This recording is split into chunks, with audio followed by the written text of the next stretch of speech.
I think there's a level of mixed emotions, and understandable mixed emotions, because at one level, of course, this is a very historic moment, comparable with the closure of the frontier, of other significant, the opening of the frontier in 82 and 85. So it is very significant in those terms. But of course, it's mixed with understandable concerns that people have about security, about business, about people's rights, about seeing Spanish police officers at the airports, Then you've got the concerns that we expressed yesterday about the Concordat actually falling short of our expectations, and that has a real effect, could have a real effect on the decision-making of the Gibraltar government and the consent of the people of Gibraltar. So it's a day that you put it all together, and of course, understandably, it's history in the making, but also mixed emotions. You saw the scenes last night, some positive, some less positive. I mean, we all saw them,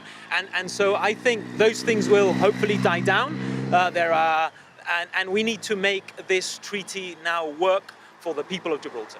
And what does making the treaty work for the people of Gibraltar look like to you? You've mentioned calling for assistance, for example, for those who will be negatively affected by treaty provisions. So what shape would that take, and who are you referring to? Well, I think that making the treaty work means that despite our misgivings on security or the economics or on the immigration aspects, it means that the GSD, and we aspire to be in government at the next election, we will make this treaty work. It means making sure that we have that influence in decisions going forward, making sure we implement, that we apply resources to achieve implementation, and making sure that we target assistance for those who will be much more impacted by this treaty, in particular in the business community and in other areas.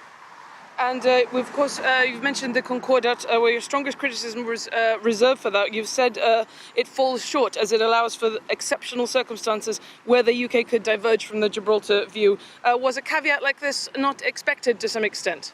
Well, not really. I mean, look, we can all dance around the language, but certainly in a previous version of the Concordat that I saw, that language was not there. That language was in the most recent version of the Concordat that I saw only about a week ago. I expressed my very serious misgivings to the Chief Minister on it. I hoped that it would change, it could be altered, that we still had time to alter that language. He said in the House, in Parliament, that there would be no circumstances where our decisions would not have the final say. I said and I indicated in Parliament that if the language pointed to circumstances that was undesirable, I've seen the Stephen Doughty letter, and I said yesterday that the Stephen Doughty letter goes some way to provide those assurances. Of course, it's not in the body of the Concordat. I'd like to see it there. I'd like to see better language in the Concordat giving clearer commitments to the government of Gibraltar, to the people of Gibraltar, because fundamentally I believe that every issue under the treaty affects the people of Gibraltar, and every issue, therefore, and every decision must carry the consent of the government of the day of the people of Gibraltar. So former GSD Chief Minister Sir Peter Caruana on GBC News last night said that the UK basically cannot say that it can't do anything without Gibraltar. It sort of is, being that the UK has these international responsibilities, this is as much as you're going to get from a UK government, and to some extent it's a question of having faith that the UK government will not let Gibraltar down. Is that something that you have faith in? Well, I think Peter also said that had it not been for the Doughty letter, he would not have supported the Concordat. He also said that it was entirely fair and responsible for us in the GSD to say that we would like to see amendments to the Concordat, as we did yesterday, and in government we would table discussions with the UK to achieve amendments to the Concordat to have a better, improved document in our favour. And what amendments would this include? Because you've also mentioned that there are some issues that do not come under, that Gibraltar does not have a sort of say on. As apart from that part of it, there was also a wider issue of what areas Gibraltar has a say on.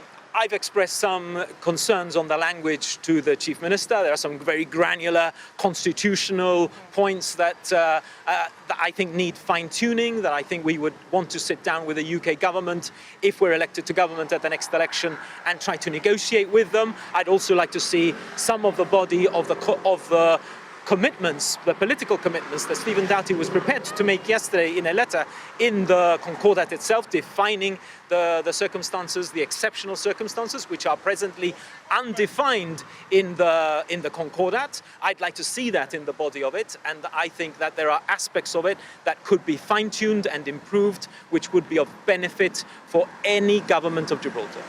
And coming back to the treaty itself, you mentioned concerns over security, for example. We have seen this now implemented. Are you reassured at all by what we've seen? We've also heard from the Commissioner of Police earlier today about the measures in place, such as CCTV, facial recognition, and so forth. There are certain aspects where we don't agree with the government, but on security, we have given them our full support on the resources that need to be deployed to ensure that our security capability is enhanced.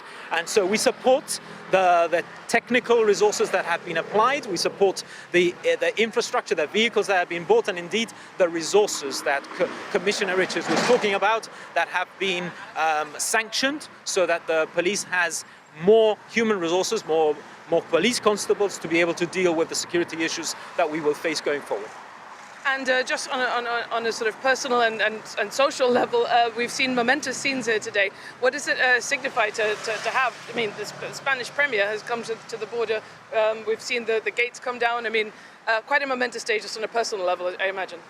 Yes, I mean, I think it is significant. Look, as a referendum baby, you know, where I lived the frontier closure, when I went to university, the frontier had just opened for vehicular traffic in 85, you know, so certainly this is historic. It is historic that it's not the first time that a Spanish minister comes to Gibraltar, but it's certainly because we've seen foreign ministers. That might be the crane that took down the gates that's just gone past us. It might be very noisy as well.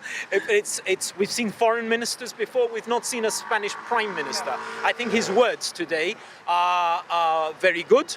I think that as the dust settles, I think what the best that we can hope for is to make sure that any aspects of friction die down and that we build trust and confidence, because it is only building trust and confidence over a period of time that we will believe that we have turned the page and have a new relationship.